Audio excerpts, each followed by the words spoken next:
Assalamualaikum warahmatullahi wabarakatuh.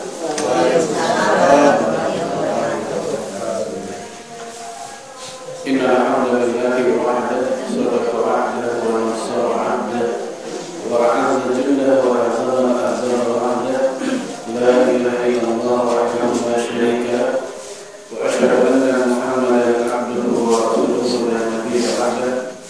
Allahumma shalli wa sallim ala nabiyyina wa qudwatina wa rasulina Muhammad wa ala alihi wa sahbihi ajma'in.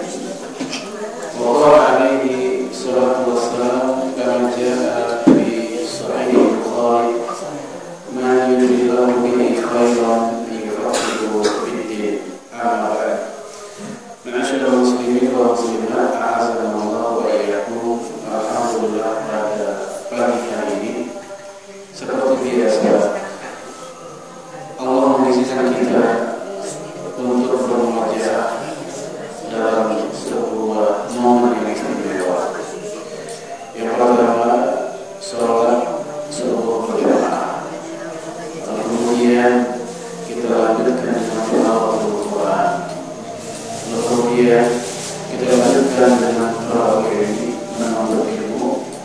Ada yang mengajarkan dan ada yang mempelajarinya.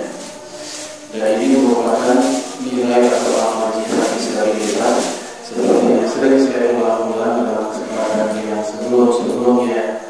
Dalam hadis riwayat Imam Ahmad, man daraba masjidan hadza liyata'allama khairan qalilan lahu kana mujahid fisabilillah.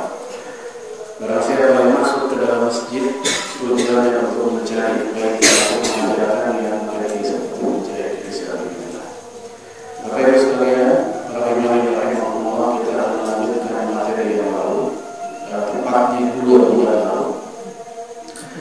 Karena dalam masjid saya kosongkan karena masalah acara apa di sini. Ya, terakhir kita sudah bahas tentang al-awamir wa nawahi fi jismil insan, perintah-perintah dan larangan-larangan di tubuh manusia. Saat itu kita membahas tentang wajibnya menutup aurat bagian atas bagi wanita, yaitu rambut. Kemudian saat itu kita membahas juga tentang larangan mencabut uban.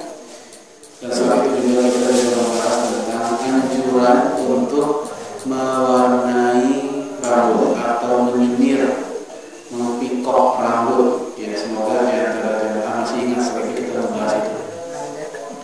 Ya, sekarang kita lanjut pada poin yang keempat, yaitu dianjurkan mencukur rambut bayi pada hari ke-7 kelahirannya, yang biasanya memang dijalani dengan prosesi akekah. Karena memang ya dalam hadis ini dikaitkan, di mana Nabi mengatakan kullu mauludin rahinatun bi aqiqatihi, yang namanya bayi yang lahir digadaikan oleh akikahnya. Wa yuzbahu anhu yawma sabihi, pada hari ke-7 disembelihkan untuknya kambing hari ke-7. Wa yula, kemudian dicukur rambutnya, wa yusamma, dan diberikan nama. Ini satu gandengan, satu paket. Ini dianjurkan. Dan kesunahan mencukur rambut bayi ini kemudian dilanjutkan dengan sunnah-sunnah yang lain, yaitu rambut tersebut ditimbang dengan atau disetarakan dengan berat perak. Ini pendapat yang paling kuat menurut Imam Ibnu Hajar. Sebagian ulama seperti Imam Ar-Rafi'i dengan emas.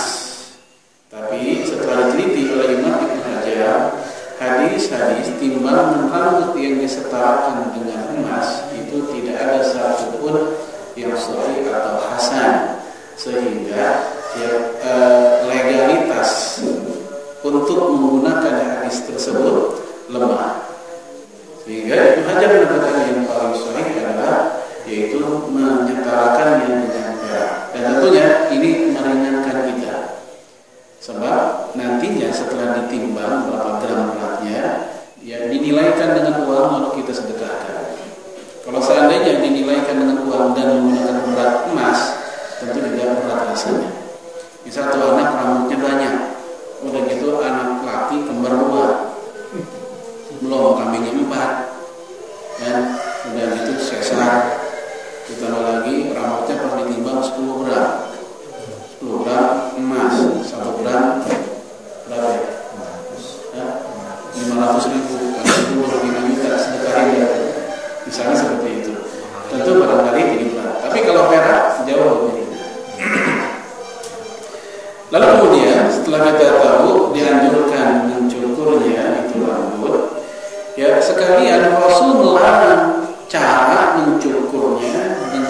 bentuk atau model koza. Sebenarnya larangan koza ini juga berlaku untuk orang dewasa. Orang dewasa nggak boleh koza juga. Apakah koza itu? Ya, Nafi, seorang tabi'in, beliau menjelaskan, yaitu yuhlaku ba'du ra'si sabi, mencukur sebagian rambut anak-anak, wa yutraku ba'dun, dan mendiamkan bagian yang lain. Jadi nyukurnya kagak adil. Belakang dicukur, dibotakin, depan nongol, kanan kiri botak, tengahnya keluar kayak iguana. Ya, atau tengahnya dibotakin, pinggirannya ada. Imam Ibnu Qayyim dalam kitab Tuhfatul Mawlud dia menceritakan sampai 6 model koza. Ada yang depannya ada, belakangnya juga. Depannya enggak, belakangnya ada, dan seterusnya. Itu koza. Dan ini larangannya berlaku bukan hanya untuk anak-anak, tapi tentunya kita yang dewasa. Dari Ibnu Umar katanya, anna Rasulullah sallallahu alaihi wasallam naha 'anil khawla. Rasul melarang kita mencukur, memotong rambut dengan model khawla. Ini larangan terhadap rambut. Lalu kemudian apa hikmahnya? Apa pelajarannya kenapa dilarang model seperti itu? Kadang ada bapak atau seorang ayah yang membuat model cukuran buat anak kayak begitu, itu buat lucu-lucuan biasanya. Ya, di sini dibotakin, tengahnya buntut, misalnya begitu. Nah, di sini disebutkan oleh Imam Ibnu Qayyim, dia mengutip dari gurunya. Qala syekhuna wa hadha min kamali mahabbatillahi wa rasulih lil adli. Guru kami mengatakan, gurunya Ibnu Taimiyah, bahwasanya larangan ini merupakan kesempurnaan, termasuk kesempurnaan cintanya Allah dan Rasulnya terhadap keadilan. Fa innahu amara bihi hatta fi sya'nil insani ma'a nafsi. Allah dan Rasulnya memerintahkan kita untuk berbuat adil sampai-sampai berbuat adil kepada diri sendiri. Fanahu an yublaqa ba'du ra'si wa yutraku ba'dahu. Oleh karena itu dilaranglah mencukur rambut setengah-setengah. Li'annahu zulmun lirra'si, karena itu zalim sama kepala. Zalim sama kepala. Ya haitsu yatarku ba'dihi kasiyan wa ba'dahu 'ariyan. Karena yang setengah dibiarkan telanjang, maksudnya telanjang itu karena dibotakin jadi nggak pakai apa-apa saja, dan yang sebagian lain dibiarkan tertutup. Ini zalim dengan kepala. Wa naziru hadza annahu naha 'anil julusi baina syamsi wa zil. Kemudian yang setara dengan ini adalah seperti larangnya kita duduk di antara bayangan dan panas. Misalnya ada atap atau kanopi, terus ada bayangan di bawahnya, ada panas di luarnya, kan begitu biasanya. Kita ngadepnya di tengah-tengah antara panas dan bayangan. Ini sama ada kayak begitu. Setengah kena panas, setengahnya adem. Nah, ya kayak begini, fa innahu zulmun li badanihi. Ini zalim sama sebagian badan kepanasan, sebagian adem. Bahkan kalau kita cek di dalam kitab Riyadhus Shalihin, ya, Nabi juga menyebutkan ini tempat setannya, setan tempat ada menjadi. Lalu kemudian wanazirihi, dan yang setara dengan ini juga, nah ayat siyaratu fi na'li wahidah. Rasul juga melarang kita pakai sendal cuma sebelah, sendal cuma satu. Ya, dan ini merupakan ya di antara cara setan pakai sendal juga. Jadi ini merupakan ketidakadilan karena kaki.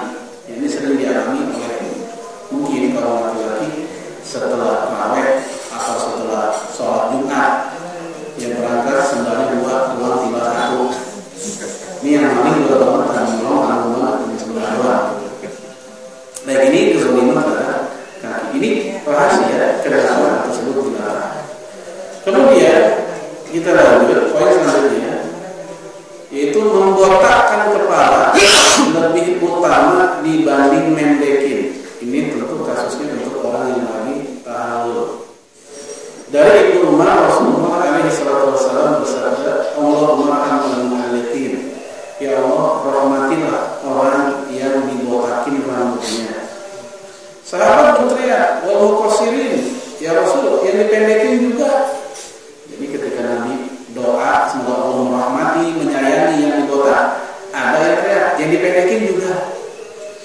Kedua kalinya Nabi berdoa, Allahumma rahmatan malikin.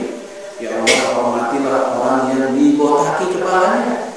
Dua kali itu orang ke sahabat Nabi teriak lagi, walau qasirin, yang dipendekin juga. Jadi seolah-olah dia minta begitu. Maka yang ketiga kalinya Nabi menjawab, walau qasirin, iya, yang dipendekin juga. Maka ini menunjukkan bahwa yang dibotaki lebih utama dibanding dipendekkan. Tapi ini konteksnya bukan dalam kehidupan sehari-hari, tapi ketika tahun ini ada Sahih Bukhari. Nah, doa tadi Nabi ucapkan di Haji Wada. Kemudian poin yang selanjutnya masih di rambut, yaitu dilarang kita mencukur rambut, memotong rambut bukan hanya dengan model kosa tadi, tapi juga dengan model menyerupai orang kafir, ngikutin gaya model orang kafir. Tahun 90 ketika zamannya KDM, masih ada nggak KDM? Korban Bemimo. Sudah 25 tahun yang lalu. Korban Bemimo. Kita tahu tuh banyak muslimah rambutnya ngikut-ngikutin, yaitu dengan potongan kayak laki pendek. Ini dua delik. Pertama tasyabbuh bil kufar, menyerupai orang kafir.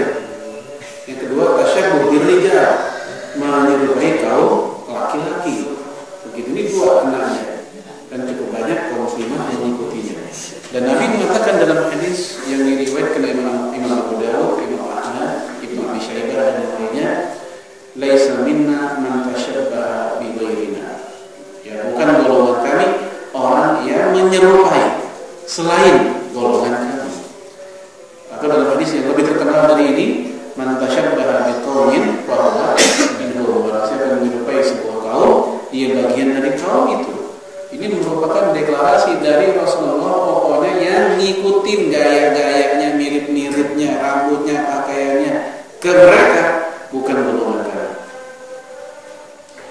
Al-Nabi mengatakan yang dimaksud mengikuti mereka adalah pertama mengikuti perhiasan lahiriahnya. Maka disayangkan dahulu ketika bulan Desember banyak muslimah penjaga toko yang latah ikut-ikutan pakai topi Sinterklas.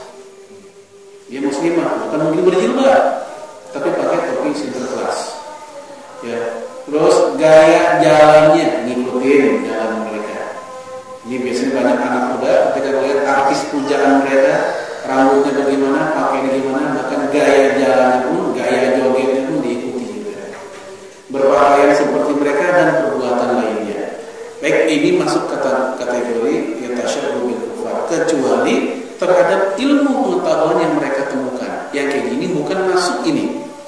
Karena dalam riwayat dari Ali bin Abi Thalib yang disebutkan oleh Imam Ibnu Abdul Bar dalam kitab At-Tamhid, bahwa Ali mengatakan al-hikmah dhallatul mu'min. Hikmah itu barang mukmin yang hilang.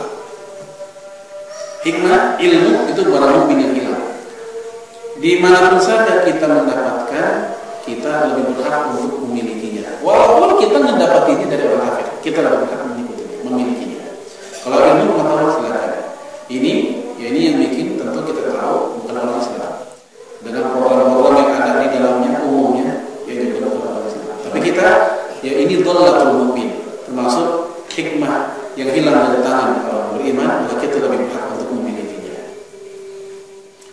Lalu kemudian poin selanjutnya, untuk wanita dibolehkan memotong rambut selama tidak menyerupai laki-laki tadi dan menyerupai orang kafir. Rasulullah SAW mengatakan, laisa ala nisa'i halqun, untuk perempuan enggak boleh dibotak. Innama ala nisa'i taqsir, tapi perempuan dibolehkan untuk memendekkannya. Maksudnya bukan memendekkan seperti laki-laki, tapi sepantasnya umumnya kaum wanita bagaimana. Ya, ini dalil yang sahih tentang bolehnya wanita memotong atau mencukur rambutnya selama tadi syaratnya tidak menyerupai laki-laki dan tidak menyerupai orang kafir. Dari Aisyah mengatakan, naha antuqatul mar'ah ra'saha. Rasulullah melarang wanita membotakkan kecuali dalam keadaan sakit yang menurut dokter kudu digundul kepalanya, seperti orang yang lagi ngebekam. Ya, tapi setahu saya bekam mungkin beberapa titik doang. Kalau satu mungkin yang dicukur di bagian tertentu. Nah, mungkin yang dibekam bagian ini yang dibokakin semuanya kan, mungkin begitu. Ya. Kemudian wal amalu ala hadza inda ahli ilmi la yarawna 'ala al-mar'ati halqan. Para ulama mengamalkan hadis ini, kata Imam Tirmidzi, dan kata mereka tidak boleh wanita menggunduli kepalanya. Wa yarawna anna 'alaiha taksir, dan mereka mengatakan kalau mendekin orang boleh. Tapi tadi salah. Kemudian sekarang poin selanjutnya, untuk laki-laki batasan manakah boleh manjangin rambut? Ya, laki-laki boleh nggak manjangin rambut sampai kayak perempuan? Ya, dari belakang laki, depannya Yanto. Ya. Ini gimana batasannya? Ya, dibolehkan sampai nyentuh bahu. Ini apa? Bahu pundak? Ya, bahu pundak ya. Sampai sini nih. Ya, sampai sini. Ya, kenapa? Kok dibolehin? Karena Rasul rambutnya begitu.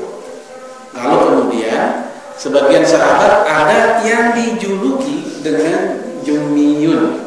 Apa Jumiyun? Para sahabat Nabi yang rambutnya gulung-gulung. Di antaranya Zaid bin Harithah, yang seorang syahid pada perang Mu'tah. Zaid bin Harithah. Jumiyun. Dari Aisyah, dia berkata, "Kuntu aktasilu ana wa Rasulullah sallallahu alaihi wasallam min ina'i wahid." Saya mandi bersama Rasulullah di bak, di bejana yang sama. Wa kana lahu sya'run fawqa jummah, dan rambut Rasulullah yang memiliki rambut yang menjuntai sampai pundak bahunya. Wa duna dan sebagian rambut juga sampai menutupi telinganya. Jadi rambutnya Nabi gondrong Bu. Ya. Nah, sekarang kita bandingin dengan laki-laki zaman sekarang. Rambut kita umum enggak? Ya begini kan?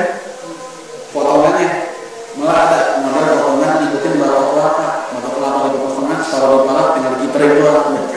Gitu. Ada model kayak gitu orang. Ya, lalu kemudian yang dari Anas bin Malik, dia bercerita, karena sya'ru Rasulullah alaihi salatu wasallam ila nisfi udhunayhi. Dahulu rambutnya Rasul menutupi sebagian telinganya. Ya, ini model rambut. Sehingga kalau kita lihat ada seorang laki-laki atau ustaz bahkan yang rambutnya gondrong kayak begitu, kita tidak menuduhnya menyerupai perempuan, karena itu juga dilakukan oleh Nabi. Jadi karena faktor budaya kita di sini, di zaman ini udah nggak begitu lagi. Ya, jadi seringnya kita kalau ada perempuan yang gondrong, ada laki yang gondrong, kita menganggap ini kayak perempuan, padahal ya kayak begitu. Tapi yang dilarang jika melebihi bahu. Kalau melebihi bahu, ini yang masuk kategori menyerupai wanita. Baik, kemudian kita lanjut poin yang ke-10. Pakai minyak rambut untuk kaum laki-laki. Ini juga termasuk sunnah atau contoh dari Rasulullah SAW, bahwa Nabi bersabda dari Salman Al-Farisi, la yaktasilu rajulun yawma jumu'ah. Ya, tidaklah seorang laki-laki mandi wajib di hari Jumat. Ya, ini saya pernah sampaikan bahwa hadis ini, kalimat ini, mandi wajib di hari Jumat pagi, membuat ada kesan, mohon maaf, malam Jumatnya hubungan suami istri. Sehingga banyak yang beredar entah di BBM, di WhatsApp tentang sunnah malam Jumat. Padahal itu tidak ada sunnah. Maksud saya, tidak ada dalil dalam sunnah. Dalam hadis tidak ada. Sebab memang juga masalah hubungan suami istri nggak usah nunggu malam Jumat. Ya, semuanya sama aja tetap sunnah. Gitu. Inna fi buti ahadikum sadaqah. Sesungguhnya di kemaluan kalian ada sedekah. Ini berlaku pada berapa selama tidak sedang haid. Begitu. Ya. Tapi memang para ulama sebagian ada yang mengatakan seperti itu. Di antaranya Imam Ibnu Hajar Al-Haythami, termasuk bahkan Imam Ibnu Qayyim Al-Jauziyah tentang malam Jumat tersebut. Nah, ini menggunakan layak tasawwur rajulun yawmal Jumat. Seorang laki-laki laki tidak ada mandi wajib. Iktisal itu mandi wajib, seperti mandi wajib. Kalau mandi biasa, istihama yastahimu, itu mandi biasa, mandi koboi yang kita bilang. Nah kalau mandi seperti kayak orang mandi wajib, mandi junub gitu, ya kesilu. Tapi ini hadis sampai lengkap nanti kalau kita baca, kita akan dapat gambaran bahwa ini bukan mandi wajib, habis hubungan badan. Tapi memang mandi Jumat itu tata caranya sama dengan mandi junub. Itu. Baik, kita lanjut. Ya, wa yaqulu masalah min tuhri. Kemudian setelah mandi dia bersuci dengan sesuci-sucinya, sebersih-bersihnya. Wa yabdahinu min duhni, kemudian dia memakai minyak rambut. Aw yamassu min tibi baiti, kemudian dia pakai minyak wangi. Jadi ibu kalau suaminya tumben nih, biasanya nggak pernah pakai minyak rambut, biasanya nggak pernah pakai minyak wangi. Tumben di hari Jumat dia rapi banget. Jangan curiga, jangan nanya sama siapa bangsa. Jangan begitu. Enggak sama siapa ada curiga sama yang lain. Padahal dia memang ingin menjalankan sunnah ini. Walaupun itu suami udah berumur dari 60. Karena yang namanya anjuran seperti ini enggak berlaku hanya untuk anak muda.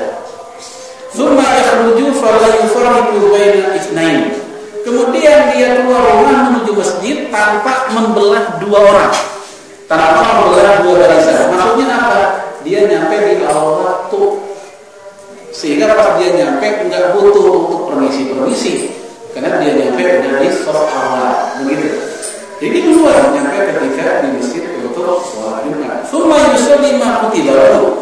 Kemudian dia sholat seperti yang dianjurkan kepadanya, diperintahkan kepadanya, itu sholat tahiyatul masjid. Tsumma yusid idza takallama imam. Kemudian dia diam ketika imam berkhutbah. Berarti sholat apa? Sholat Jumat. Kalau memang maaf, logikanya malam yang hubungan suami istri terus mandi dan sholat apa harusnya? Sholat subuh kan? Masa kalau tulis sholat Jumat ini? Maka itu tanda ini konteksnya bukan mandi habis hubungan suami istri, tapi memang mandi Jumat itu begitulah caranya. Illa tufirahu bainahu wa bainal jum'atil ukhra. Maka si laki-laki tersebut akan diampuni dosanya dari Jumat yang satu ke Jumat yang lain. Jeda di antara dua Jumat. Ini contoh tentang anjuran pakai minyak rambut. Ya ini hadis sahih Bukhari. Dan Rasul pun pakai. Jadi secara sunnah qauliyah, ucapan Nabi menstimulus merangsang kaum laki-laki untuk menggunakannya. Ya. Tapi secara perbuatan Nabi bukannya tidak melakukan, dia menyentuhkan. Jadi enggak hanya membicarakan, tapi juga melakukan. Rabi'ah bin Abdul Rahman bercerita, "Fara'aitu sya'ran min sya'rihi." Saya melihat rambut Rasul. Fa idza wa'amar kemerah, warnanya merah-merah. Fasa'alu, saya nanya tentang hal itu. Faqila, lalu oleh Rasul dijawab, ya ihmar min tib, ini merah gara-gara minyak. Jadi Rasul kalau minyak rambutnya berwarna ya merahnya begitu. Kemudian dari Jabir bin Samurah, Rasulullah SAW syamita muqaddam ra'si wa lihiyati. Rasul rambutnya dan jenggotnya sudah berubah. Biasanya orang kalau berubah, biasanya tua atau muda, mungkin muda juga ada, tapi biasanya tua. Ini Rasul ketika sudah mulai berumur tua gitu. Wakana idza dahana lam yatabayyan. Nah, ketika Rasul pakai minyak rambut, ubahnya enggak ketara. Nggak ketahuan. Berarti walaupun Nabi udah berumur, Nabi juga pakai minyak rambut. Wa idza sya'isa ra'su tabayyan. Terus ketika udah kering minyaknya, barulah kelihatan lagi itu ubannya. Wa kana katsir sya'ri lihiya. Dan Rasul jenggotnya lebat, jenggotnya banyak. Nah ini sekali lagi menunjukkan Rasul pakai minyak rambut juga walaupun ketika sudah tua. Bahkan dalam riwayat yang lain bahwasanya Rasulullah itu minyak rambutnya sampai basah, netes, ngerembes ke sorban-sorbannya.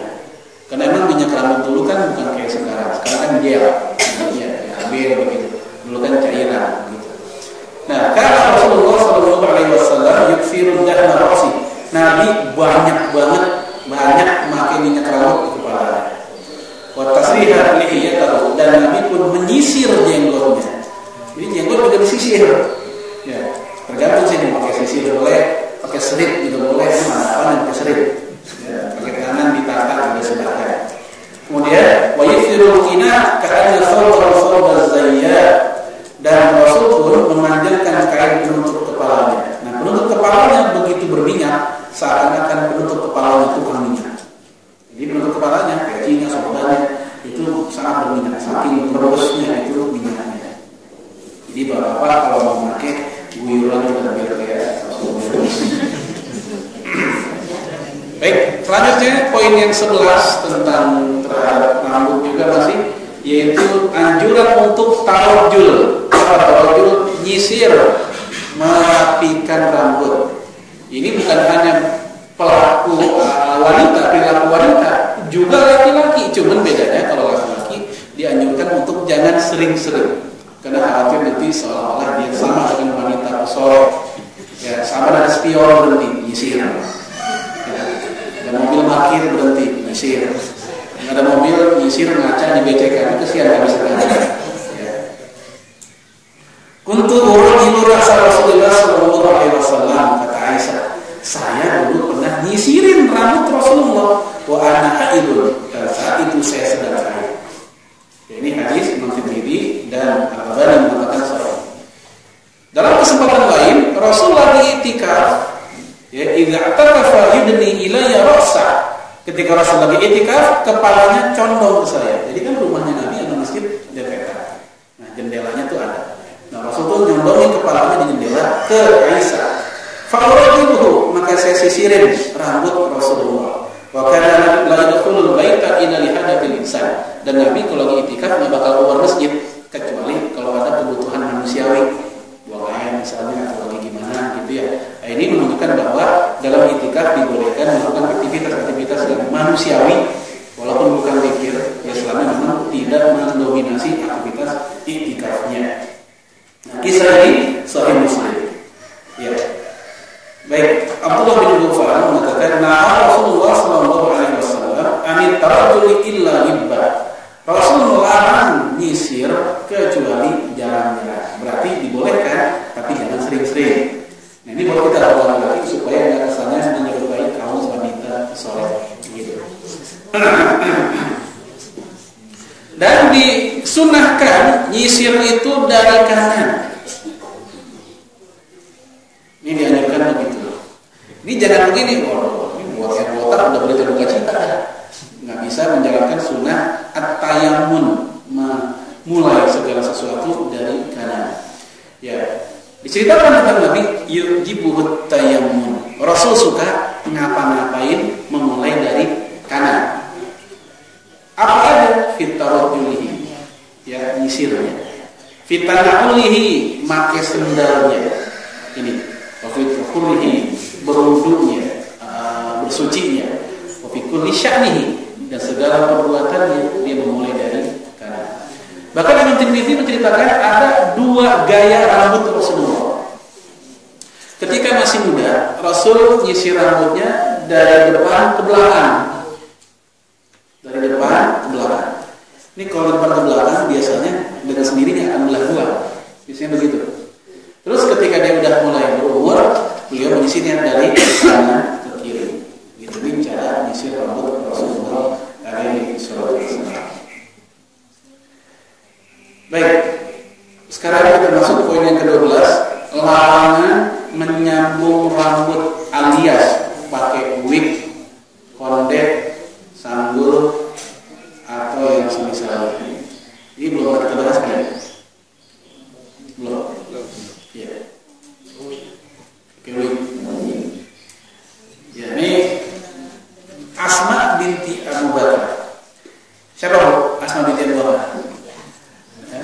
Anaknya Abu Bakar. Kan nih, anak. Siapa Bu nama lakinya Bu? Nama suaminya Asma? Ada yang tahu Bu? Ada yang tahu ya? Nggak pernah kenal ya? Siapa namanya? Zubair bin Awam. Nah, siapa Bu nama anaknya Asma? Asma anak Zubair punya anak. Siapa namanya? Abdullah bin Zubair. Baik. Asma bercerita, ja'at imra'atun ila Nabi sallallahu alaihi wasallam. Datang seorang perempuan ke Nabi. Ibu-ibu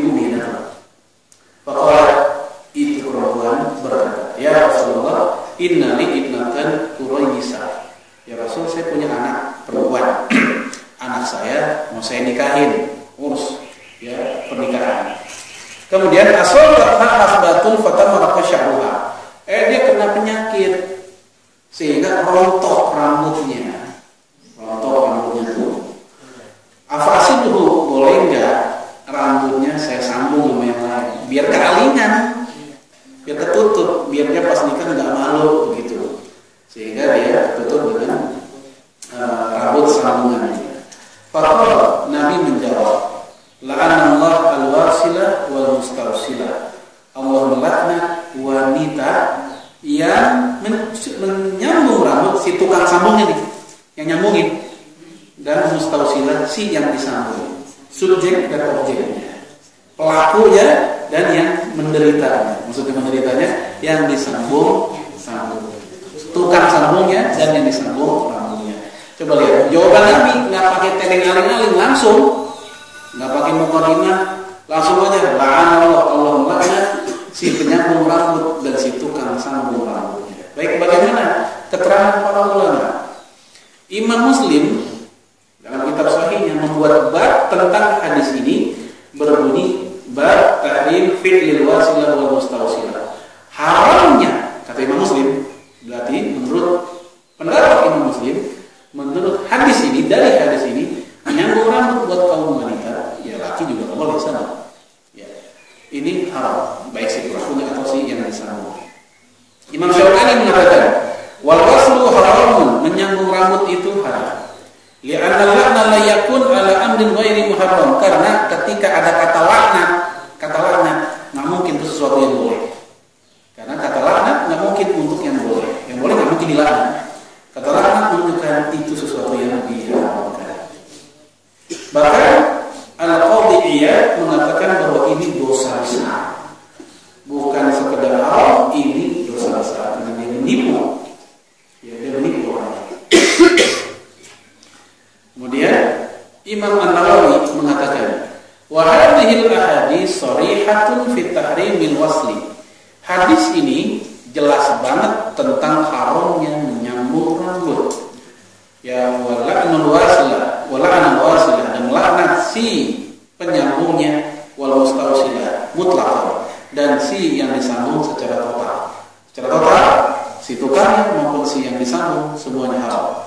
Wa hadha huwa zahir lil mukhtar, inilah pendapat yang benar dan dipilih. Waqad fasalahu ashabuna, sahabat-sahabat kami, maksudnya mazhab Syafi'i. Ini dalam mazhab Syafi'i mengatakan, faqala in wasalat sya'ra bi sya'ri adami fa huwa haram.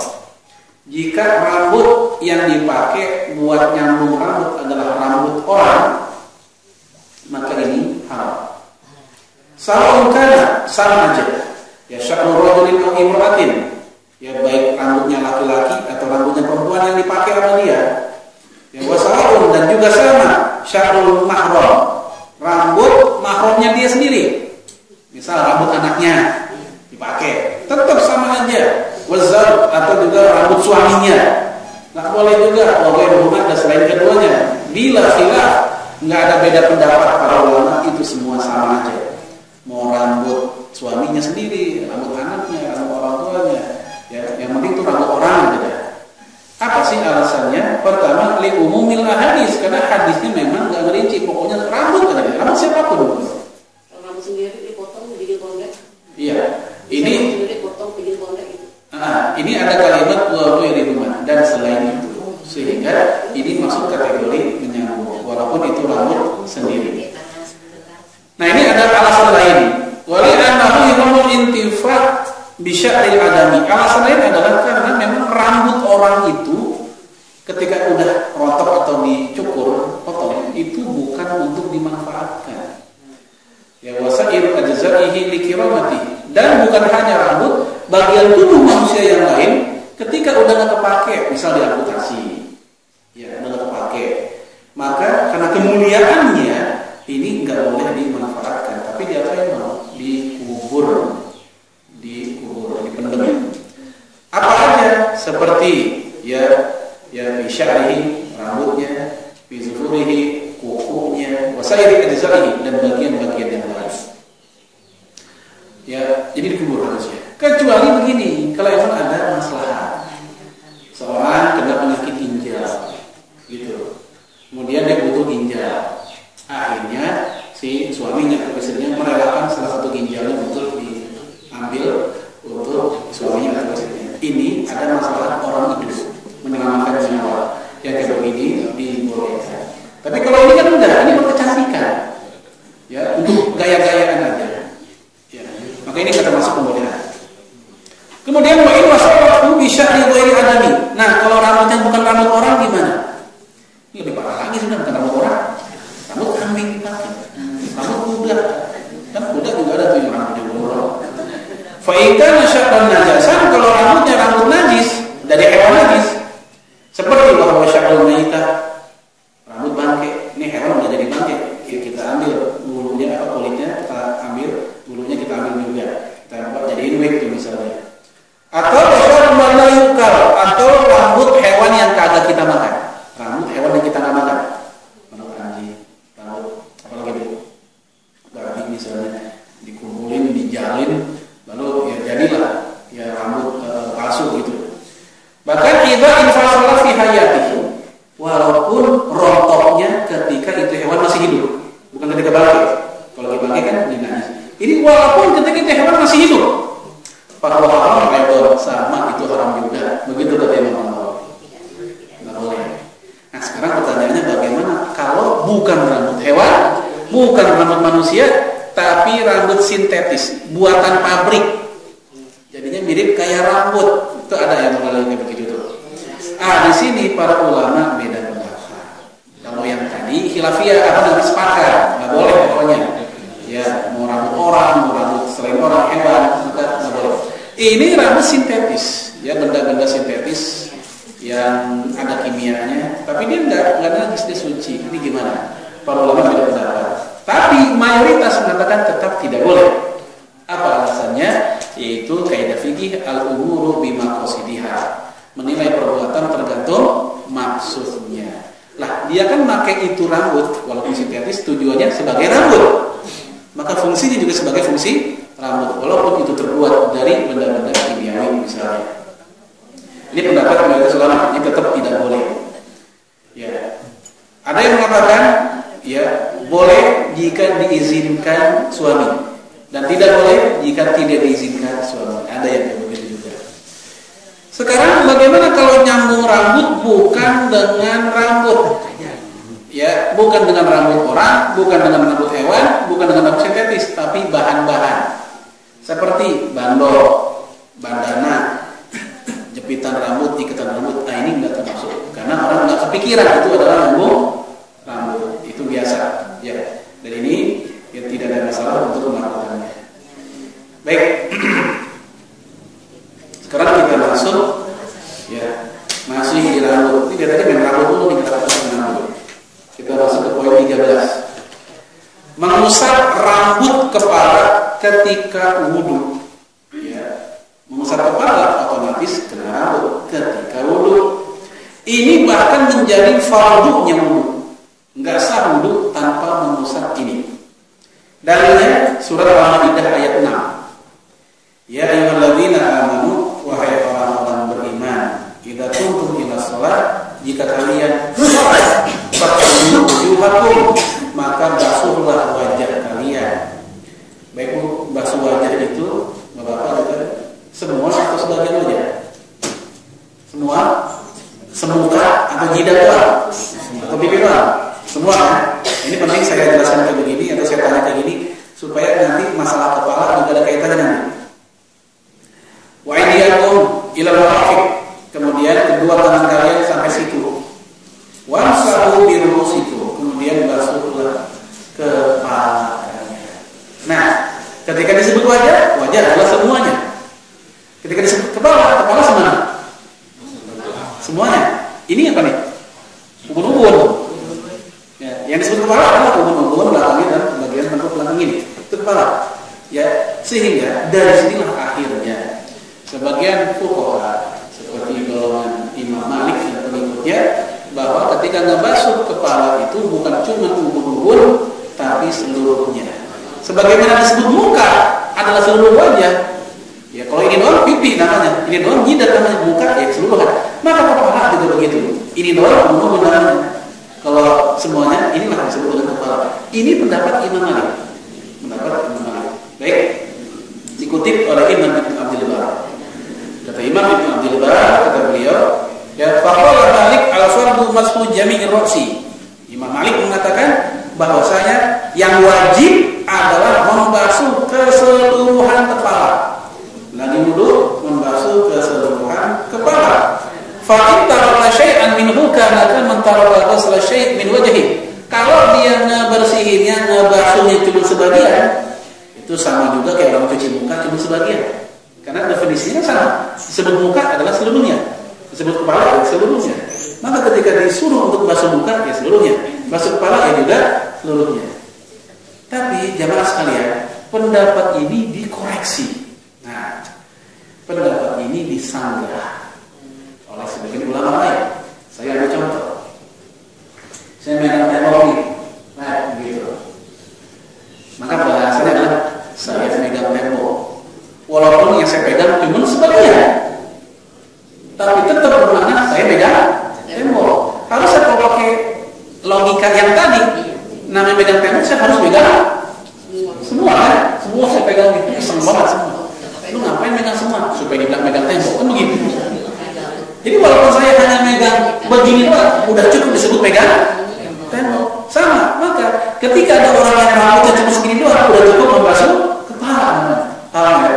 Ini koreksi dari pihak yang mengatakan seandainya cuma ini doang nih, ubun-ubun doang udah cukup. Ini pendapat mayoritas ulama. Mayoritas mengatakan bahwa seluruh kepala afdal. Ini aja cukup. Jadi dua-duanya sama-sama sah. Ya, yang nggak saya mah enggak ada basuh kepala. Yang basuh kepala orang ya. Baik. Sekarang bagaimana perilaku Nabi? Kalau tadi kan dari tafsir, dari ayat tadi. Bagaimana perilaku Nabi? Nah, Rasul sendiri ternyata pernah semua. Rasul pernah semua. Pertama saya bacain sebuah hadis, ya, riwayat Imam Muslim dari Mughirah bin Syu'bah. Ya, beliau mencontohkan wudunya Rasul. Apa kata dia? Wa masaha bi nasiyatihi wa 'ala imamah. Rasul pun membasuh ubun-ubunnya. Tuh, ubun-ubunnya tuh. Dan juga Nabi membasuh sorbannya. Jadi habis ubun-ubun bukan dilanjutin ke belakang oleh Nabi, tapi dia ke sorbannya. Begitu. Makanya kalau seandainya wanita ribet misalnya membuka jilbab atau kerudungannya, ya dibolehkan dia membasuh luarannya. Ya, ada hadis dari Mughirah bin Syu'bah juga bahwa Rasul pernah berwudu membasuh bagian luarnya, sorbannya, enggak bagian rambutnya. Tapi Nabi juga pernah semuanya. Pernah juga bolak-balik nektok.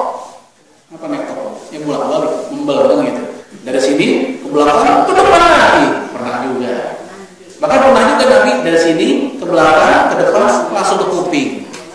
Jadi sebenarnya kalau kita kumpulin riwayat tentang membersihkan rambut ketika wudu, itu ada beragam cara dan semuanya sahih dan berasal dari Nabi, satu sama lain tidak saling mengingkari dan semuanya sah. Baik, kata Imam Nawawi begini. Hadza mimma ihtajja bihi ashabuna ala anna masih ba'da ra'si anna masabah ra'si yakfi. Hadis ini menjadi hujjah buat mazhab kami bahwasanya membasuh sebagian kepala yakfi, cukup. Jadi cukup. Kemudian oleh syaratul jami, semuanya itu bukan syarat sahnya untuk kalau semuanya. Yang penting kepala benar. Lianna Allah wajib al-jami, ya, lam tafi bil imamati an-baqi. Sebab kalau seandainya wajib seluruhnya, pastilah Nabi ketika habis ubun-ubun dia akan sisanya akan diginiin juga. Ternyata habis ini dia langsung paham. Itu tanda bahwa ini sudah cukup. Baik, kemudian ya, Rasul sendiri pernah sampai belakang. Saya baca lagi hadis ini Bukhari Muslim. Famasaha bi ra'sihi, Nabi membasuh kepalanya, ya fa'aqbala bi yadayhi wa adbara bihima. Nabi membelakangi kedua tangannya sampai ke belakang. Kemudian ya dengan kedua tangannya dia pun ya sampai belakangnya ila qafa. Qafa itu tembuknya.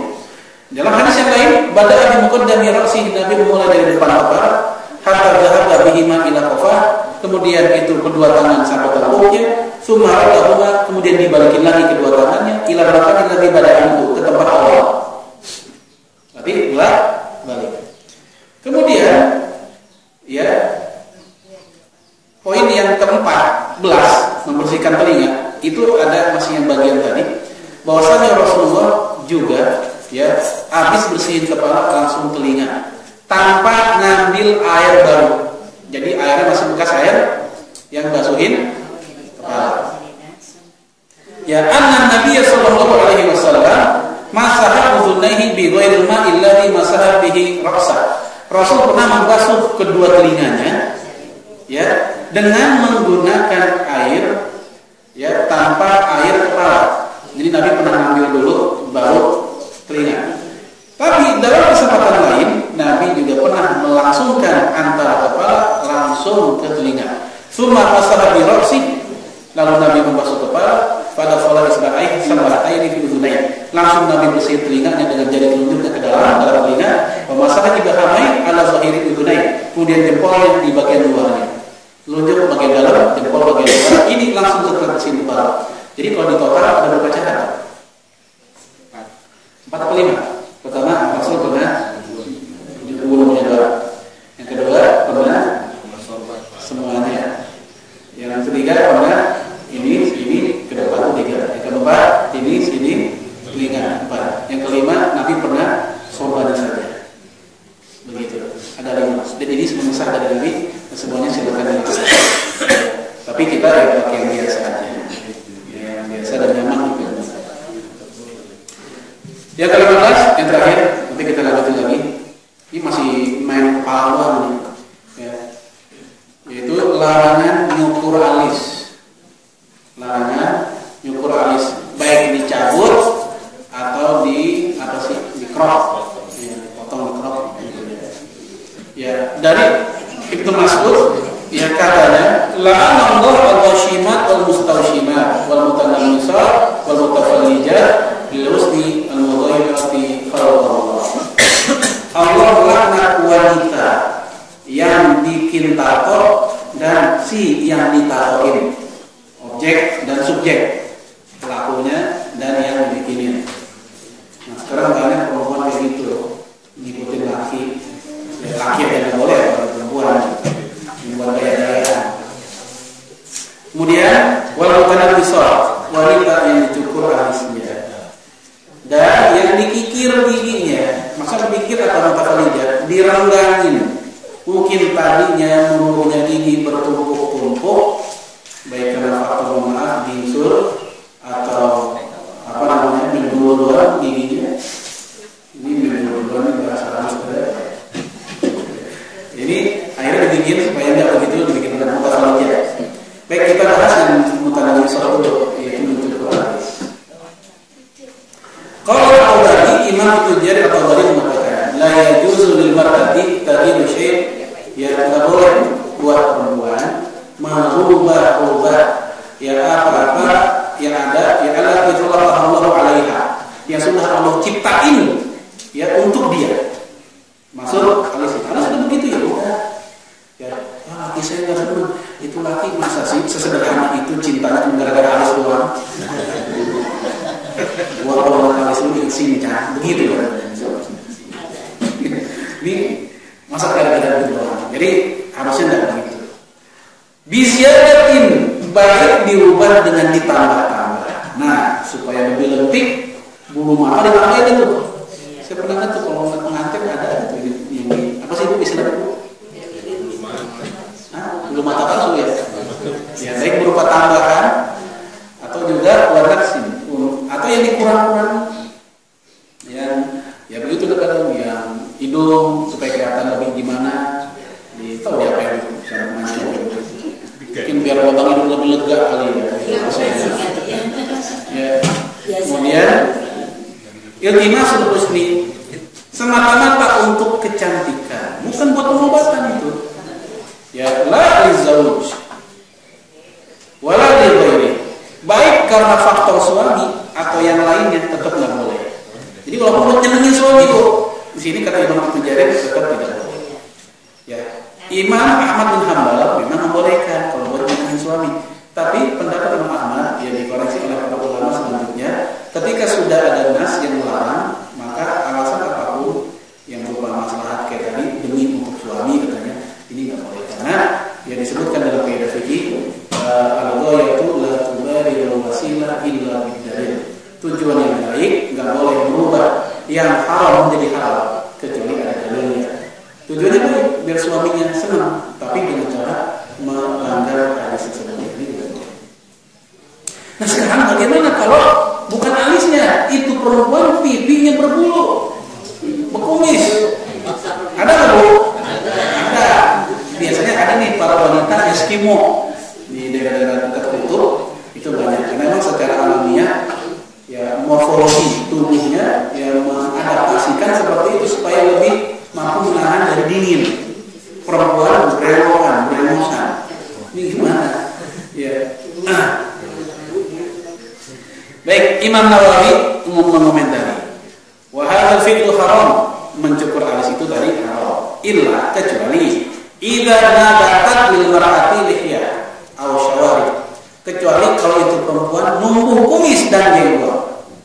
Perempuan kumis dan berjenggot, fala tahul izalatu, maka enggak haram untuk mengilanginya. Ya. Kok begitu? Karena aslinya perempuan kan tidak jenggotan, tidak kumisan. Ketika dicukur bukan merubah ciptaan Allah, tapi mengembalikan seperti awalnya. Ya, aslinya gigi kita begini. So ketika kita kecelakaan, sehingga gigi kita pada rontok, kita pakai gigi palsu. Gigi palsu ini bukannya merubah ciptaan Allah, tapi mengembalikan seperti awalnya supaya fungsinya bisa lagi. Kaki kita ya begini, tangan kita begini. Kita kecelakaan, lalu kegencet kaki dan diamputasi. Kita pakai kaki palsu. Kaki palsu bukan merubah ciptaan Allah, tapi mengembalikan seperti awalnya. Dengan logika seperti itu, maka mencukur jenggot atau kumis wanita bukan merubah ciptaan Allah, tetapi mengembalikan seperti awalnya. Ini kata Imam Nawawi. Tetapi Imam At-Tujari atau lain tetap melarang. Jadi kalau ada wanita berewokan dan jenggotan, menurut Imam At-Tujari tetap biarin aja.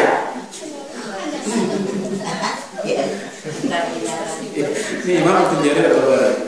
Ya. Tapi ya ibu-ibu ikut yang mana Bu? Yang membolehin memang. Ya, memang nampaknya kalau pakai logika tadi pendapat Imam Nawawi dan mazhabnya ini umumnya para ulama itu lebih makruh, ya, lebih masuk akal. Karena begini, pada dasarnya kita nggak boleh berubah ciptaan Allah, nggak boleh. Tapi ada perubahan ciptaan Allah yang diizinkan. Contohnya apa? Nyukur kumis. Laki-laki berkumis diperintahkan untuk dicukur. Inhaq wa syawari, dan bersungguh-sungguhlah mencukur kumis kalian. Dan pada saat ini khusus syawari, cukurlah kumis kalian. Ini kan norma ciptaan Allah, tapi Nabi juga. Ya, atau misalnya yang lain seperti mencabut bulu ketiak. Itu kan ciptaan Allah juga. Dihilangin, berubah ciptaan Allah. Berubah juga, tapi itu bagian dari sunnah fitrah. Mereka katakan juga masalah itu. Lalu kemudian ya, membuat kaki rambut itu bukan termasuk membuat kaki Allah, termasuk kan? Tapi karena diperintahkan maka dia doa. Nah, sama sekali mengingat ada bagian-bagian yang sebenarnya berubah, tapi tidak ada nas atau memang benar-benar mengembalikan fungsi-fungsinya, maka dia bukan termasuk kategori berubah. Baik, ini dulu. Insya Allah kita akan lanjutkan pada yang akan datang tentang ke mata. Ini kan masih pada alis. Kita turun dah mulai ke mata. Mata mulai ke hidung, lama mulut, lama jenggot. Ya, baik, ini dulu. Setelah kita ada dialog, mungkin masih ada 10 menit untuk melihat bahasa Assalamualaikum warahmatullahi wabarakatuh.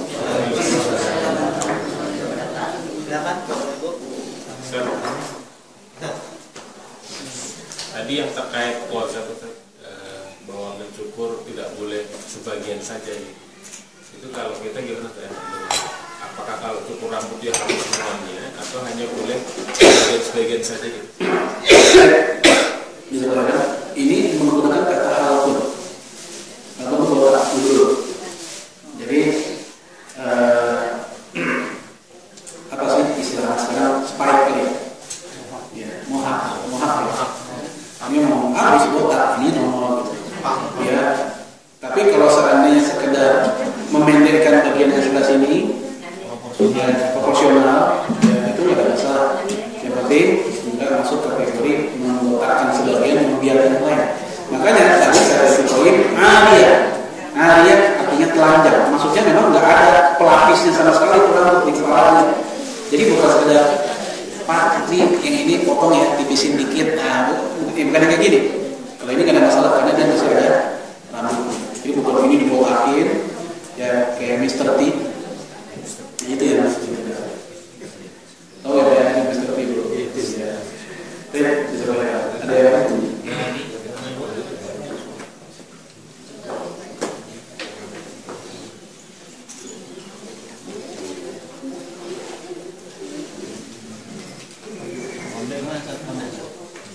Iya. Udah, yang tadi itu. Wik konde kan? Makanya kan kalau rambut dipotong, rambut kakek dilihat dipotong terus dibikin kondek gitu gimana? Kan ada tuh yang bikin kondek-kondek rambut pasti dipotong itu bikin kondek tak lagi gimana? Iya, jadi Bu, tadi kata Imam Nawawi sudah dibilang bahwa kita tahu ta'allumu intifam. Rambut orang dilarang untuk dimanfaatkan, digunakan likiromatihi karena kemuliaannya, kehormatannya. Bagaimana caranya? Dia nggak boleh digunakan, yaitu dengan cara selamatkan dia dengan cara dikubur. Sebenarnya bukan hanya rambut, gunting kuku. Tapi kebiasaan kita kalau begitu kan nggak begitu. Depan rumah gunting, orang sapu kan beres gitu biasanya. Sebenarnya gunting kuku juga ada, yaitu nanti masalah kuku ada di atas masalahnya. Ya, kanan diduluin dibanding kiri, telunjuk, tengah, nangis, kelingking, baru jempol, begitu. Mata kuku. Terus udah kiri juga begitu, sama. Ya. Lalu kemudian setelah itu dikubur. Gigi juga dikubur. Tapi mitos orang tua kita dulu kan begitu. Gigi atas, buang bawah, gigi bawah, buang genteng. Sudah sih, ya kubur juga sama. Itu Bu ya. Jadi akhlak dalam Islam mengajarkan bahwa itu rambut bukan dijalin dan dikondek tapi dikubur. Intinya apakah nggak boleh pakai kondek? Ya itu kan masuk kategori al-wasilah. Ya menyambung wig, kondek, kan beda juga. Bedanya kalau wig ya gondrong gitu, kalau kondek disambung, bikin bulut gitu.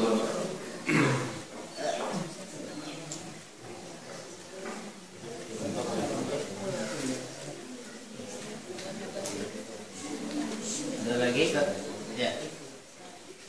Yang ini beda dikit tentang itu yang istilah dalam hadisnya tentang rambut juga, cuman seperti kudu itu memang ditinggikan, apa yang dikasih konde apa itu yang jalan di pondok itu. Iya.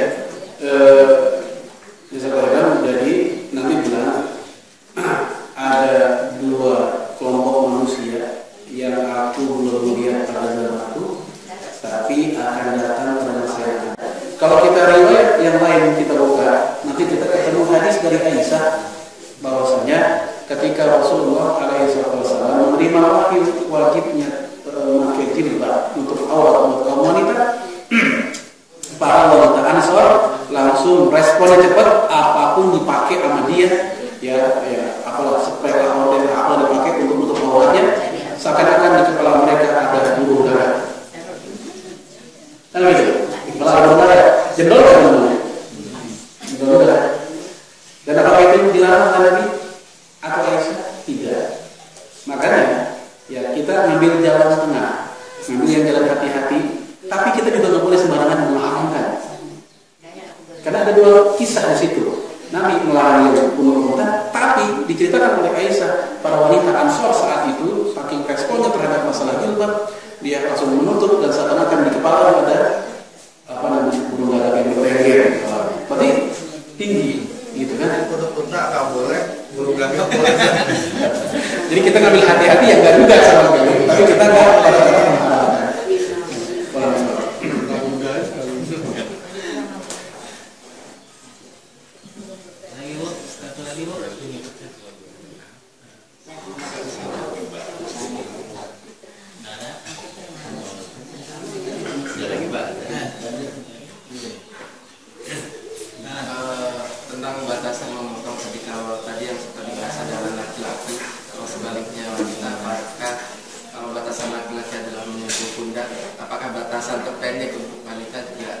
di situ. Jadi ada bordernya atau bagaimana Ustaz? Iya. Ya, diceritakan dari Ummu Salamah ya, bahwa beliau rambutnya sangat panjang ya, sampai ke punggung belakang, sampai ke pinggangnya.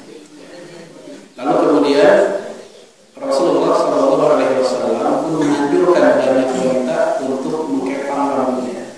Ini menunjukkan panjangnya. Sebab kalau rambut cuma sebahu dikepang agak sulit kan? Ya nanggung banget, ya. Jadinya cuma semangat, gitu kan? Nah, ketika Rasul menganjurkan itu, ya para sahabat juga nanya, kalau mandi wanita gimana? Nggak usah dibuka. Kalau konteksnya gara-gara hubungan suami istri, nggak usah dibuka, diurai. Tapi kalau konteksnya gara-gara mandi haid, maka dibuka itu kepangnya. Jadi beda untuk rambut perempuan ketika mandi wajibnya. Gara-gara haid itu dibuka, kalau gara-gara hubungan suami istri nggak usah dibuka. Nah, dari kisah ini kita dapat pelajaran bahwa ya untuk menghindari keserupaan dengan laki-laki, memang sebagusnya rambut perempuan